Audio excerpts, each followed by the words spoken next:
Assalamualaikum warahmatullahi wabarakatuh. Salam sejahtera bagi kita semua. Horas, jumpa lagi bersama saya Maruli Siregar dalam program Duduk Bareng Delegasi. Kali ini kita mengusung tema Forum Sumber Daya Air Sumatera Utara menuju ketahanan pangan di Sumatera Utara. Hadir bersama kita sejumlah tokoh ternama, penggiat pemerhati sumber daya air Sumatera Utara. Saya perkenalkan Bapak Dr. Kuswandi STMT. Apa kabar Bapak? Baik.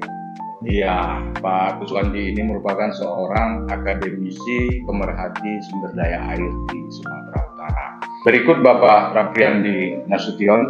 Silakan sapa penonton kita Bapak. Assalamualaikum, selamat sore, Horas.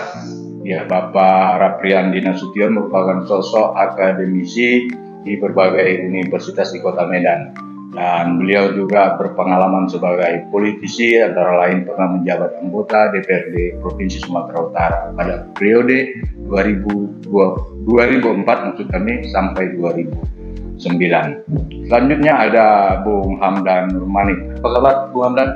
Assalamualaikum, salam akal sehat.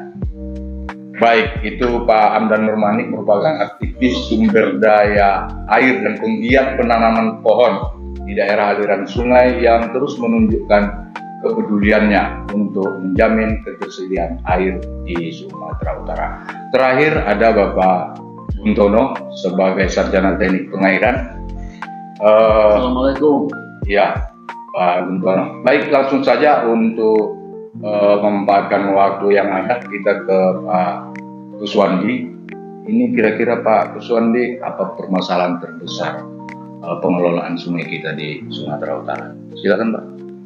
Permasalahan sebenarnya untuk mengelola sumber daya air di sungai itu sendiri, kita sudah menganut kepada one river, one land, one management.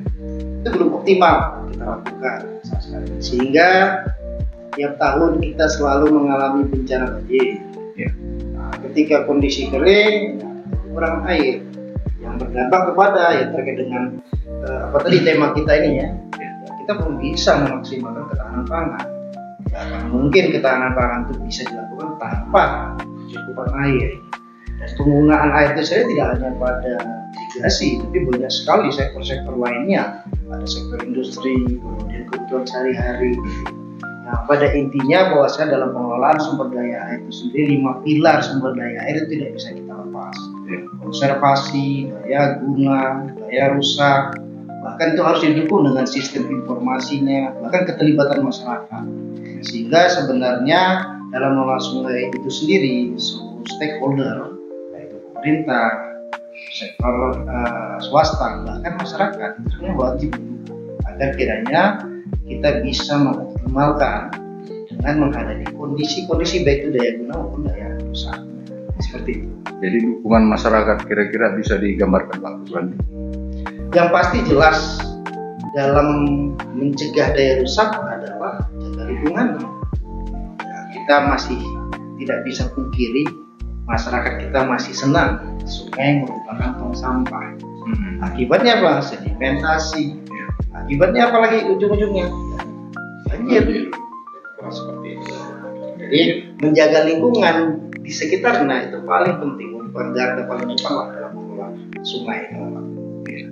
Ya, tapi mungkin secara teknis itu akan mengalami kendala ya. Kita kasih contoh misalnya oknum melemparkan sampah ke sungai ini, pengawasannya, kontrolnya ini kira-kira ada ide dari Pak Kuswandi? Sebenarnya kalaulah dalam kita menjaga lingkungan sungai, sebenarnya yang sangat dibutuhkan adalah kepedulian. Dibuat regulasi, dibuat yang namanya kebijakan juga ketika kepedulian itu tidak ada ya sama juga terlanggarkan gitu ya. Nah, diharapkan sebenarnya itu adalah kesadaran kepedulian masyarakat bahwasanya itu sumber air adalah sumber kehidupan. Nah, jika itu tertanam kepada masyarakat, masyarakat otomatis akan menjaga. Ya, cukup inspiratif ya saran dari Pak Kuswandi. Kita kalau Pak Guntono sendiri gimana optimalisasi pengelolaan sumber daya air ini menurut versi Bapak? Baik, terima kasih. Kalau saya mengenai sumber daya air di Sumatera Utara ini luar biasa. dan sering itu saya sampaikan kepada di setiap kesempatan. Saya selalu mengatakan bahwa sumber daya air di Sumatera Utara khususnya itu luar biasa, dan Sumatera Utara ini banyak sekali dilewati oleh sungai-sungai yang besar seperti Sungai Deli, Sungai Padang, Sungai Ular, lalu di Sungai Asahan, Sungai Batang Toru ya, Batang Natal, dan banyak. Namun pengelolaannya masih minim. Bahkan yang saya sedih itu sering terjadi banjir bandang. Nah, banjir bandang ini sebenarnya bisa dianalisis begini. Kalau teorinya banjir bandang itu di hulu itu Bang, ada pohon tumbang das, kemudian diikuti dengan longsor di tebing-tebing, sehingga membentuklah suatu danau alam. Danau alam itu yang menampung air. Lambat laun tertampunglah air-air itu.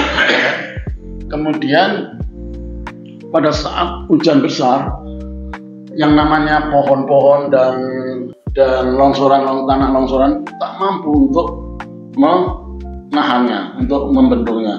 Akhirnya terjadilah banjir bandang. Nah, ini kalau boleh dilakukan mitigasi, itu harus dibentuk satgas di hulu sungai. Itu usulan saya lah ya.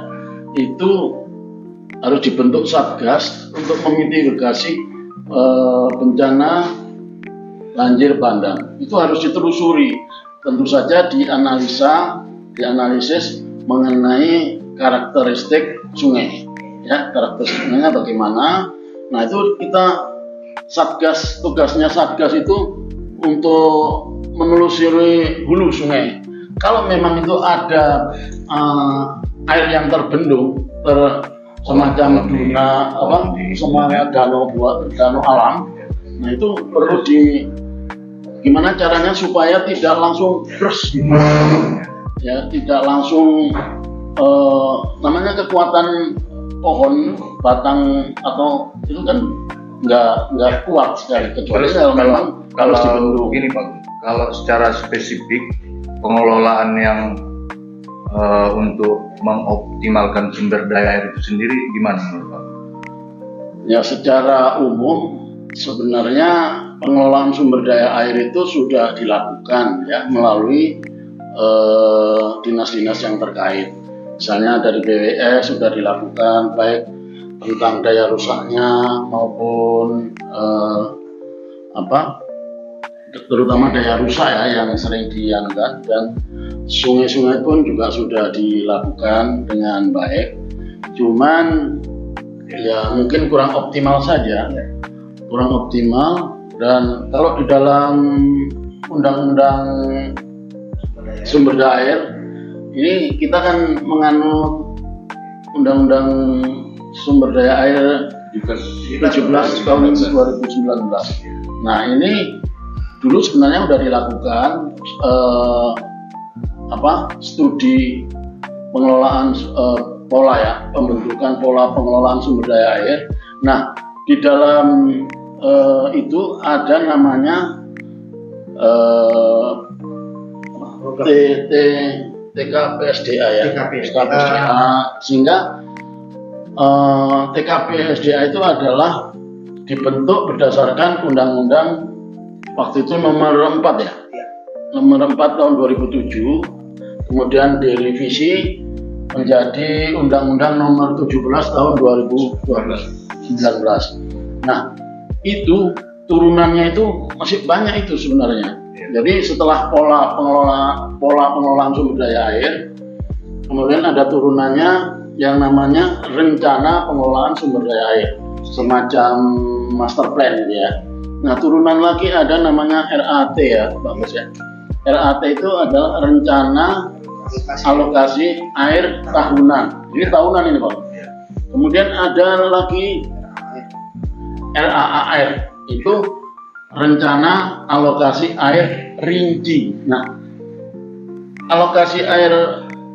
rencana alokasi air rinci ini memerlukan suatu bangunan yang namanya bangunan ukur. Nah, di Sumatera Utara ini kebanyakan tidak ada bangunan ukur yang diperlukan untuk merinci air. Nah, gimana kita mau membuat rencana alokasi air rinci kalau memang di daerah irigasi itu tidak ada bangunan-bangunan ukur. Nah, ini yang dilema, padahal sudah mendesak ini. Ya, baik, cukup luar biasa Pak Buntono. Pemirsa perlu kami sampaikan bahwa Pak Buntono ini merupakan alumni dari Universitas Brawijaya Malang dari Fakultas Teknik Prodi Teknik Pengairan. Jadi cukup paham Bapak ini. Jadi mungkin apa yang disampaikan oleh Pak Kuswandi tadi, yang disampaikan oleh Pak Buntono, ada problem di masyarakat yang perlu ditindaklanjuti, kemudian banyak program klausal hukum atau dasar hukum begitu panjang tadi dipaparkan oleh Pak Buntono, tapi memang harus terus terkontrol. Jadi mungkin ini menjadi salah satu background berdirinya Forum Sumber Daya Air. Tapi begitupun pastinya coba kita tanyakan ke Bapak Rapriandi sebagai Ketua Forum Sumber Daya Air Sumatera Utara. Silakan Pak Rapriandi. Ya, kehadiran Forum Sumber Daya Air Sumatera Utara ini tidak terlepas 5 poin yang disebutkan Pak Kuswandi tadi.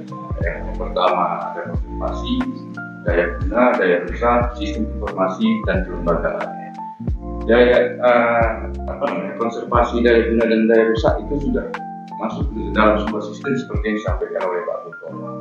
Tapi ada satu poin yang tidak maksimal dirasakan masyarakat, yaitu sistem informasi dan kelembagaan yang disosialisasikan secara efektif di tengah-tengah masyarakat. Sehingga kalau kita lihat persoalan pengelolaan sumber daya air ini, masyarakat akan mendapat limbahnya dari berkaitan dengan banjir, pengelolaan sampah dan sebagainya. Jadi saya kira itulah gunanya Forum Sumber Daya Air Sumatera Utara ini hadir menjadi katalisator dan sekaligus menjembatani aspirasi bottom up-nya maupun aspirasi top down-nya. Jadi kebijakan yang disampaikan pemerintah itu bagaimana itu bisa sampai kepada masyarakat. Pokoknya tadi jangan buang sampah sembarangan, bagaimana sedimentasi itu bisa dijaga dan sebagainya. Jadi kita berharap informasi itu bisa tersosialisasikan, baik itu kebijakan dan sebagainya. Kalau kita lihat kebijakan yang pengelolaan sumber daya air di Indonesia, apa yang dikatakan mantan Menteri Basuki Hadimulyo, kita baru mempunyai bendungan 299 bendungan. Kalau dibandingkan dengan Cina yang sudah ribuan, tentu kita masih jauh begitu. Jadi jangan kita mengatakan udah hebat kali kita, masih jauh kan. Apalagi kalau dari Water Forum itu menyebutkan 82% dari 550 sungai yang ada di Indonesia itu sudah mengalami kerusakan, sudah mengalami proses yang kritis. Jadi saya kira ini kan bagaimana kita menjadi jembatan mitra pemerintah, sehingga apa yang menjadi hambatan di tengah-tengah masyarakat, baik itu hambatan secara individu, kelembagaan, komunikasi, kita bisa mendapatkan kepedulian dan bisa melibatkan partisipasi publik itu tidak hanya mengecam, ya kan? Karena kadang-kadang kan kita ini seperti membangun keseimbangan. Kalau dia kencang kali air jadi banjir, kering kali jadi kemarau dan sebagainya. Itu akan maka titik sentuh yang akan ditujukan masyarakat tangannya itu pasti kepada pemerintah. Nah, tapi kan peran partisipasi masyarakat apa? Ketika ada irigasi, bendungan dan sebagainya, bagaimana masyarakat juga ikut menjaga, ya, dari pola kebijakan yang sudah dibuat pemerintah itu, bagaimana bisa ikut menjaga, karena masyarakat juga yang akhirnya untuk bisa menikmati dan merasakan apa yang ada. Terutama kita berharap adanya penyediaan air bersih di tengah-tengah masyarakat kita, khususnya di Sumatera Utara, belum efektif. Nah, contoh PDAM di tanah di kita masih punya konsumen 600.000 hanya di Kota Medan, belum ada sampai angka 1 juta. Nah, kita berharap dengan hadirnya Los Meme kita bisa memberikan kontribusi 80% air bersih, ketersediaan air bersih itu bisa masuk ke wilayah Kota Medan dari sekitar dan Kelurahan Sembilan. Itu bisa memberikan satu daya tawar untuk air bersih di tengah-tengah masyarakat kita. Jadi kehadiran forum ini benar-benar bisa menjadi katalisator dan bisa menjadi jembatan sebagai tingkat kepedulian, tingkat partisipatif dan kolaborasi dengan pemerintah.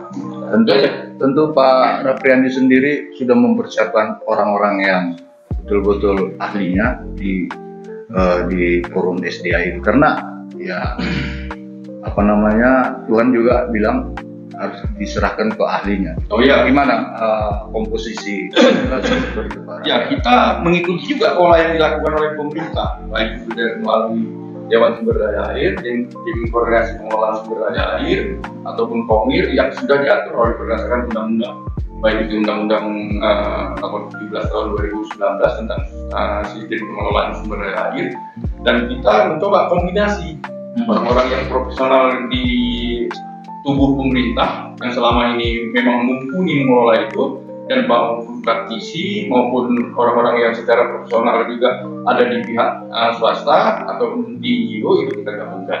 Karena kita menginginkan forum sumber daya air ini tidak punya cabang di kabupaten kota, tapi membangun kemitraan. Makanya nanti forum sumber daya air ini akan bekerjasama dengan Al-Wasliyah, kemudian dengan AKBP, dengan NU, dengan Muhammadiyah, dengan organisasi-organisasi yang memang punya menyetujui visi dan misi serta program forum sumber daya air. Mereka tetap bisa jalan dengan program mereka, tetapi ketika ada program kita, mereka ikut mensukseskan program kita. Jadi berarti nyambung yang disampaikan Pak Kuswandi tadi, bahwa contoh misalnya kasus masyarakat buang sampah ke sungai dengan partisipasi. Karena kalau kita bentuk cabang capek. Nah, ya kan? Tapi kalau kita bekerja sama dengan masing-masing ormas dan kemitraan maupun secara profesional, mereka tidak terganggu program mereka. Ketika ada program sosialisasi mereka akan menyambung program kita. Ini bisa juga melibatkan perguruan tinggi. Iya, perguruan tinggi. Nah, jadi kalau Pak Kuswandi kita percayakan sebagai seorang profesional,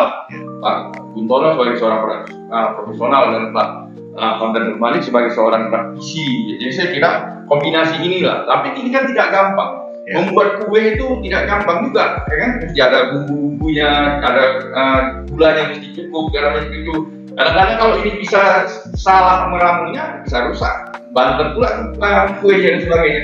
Jadi saya kira ini perlu satu proses pendewasaan, apalagi ada Pak Mahmud Ginting semuanya kan.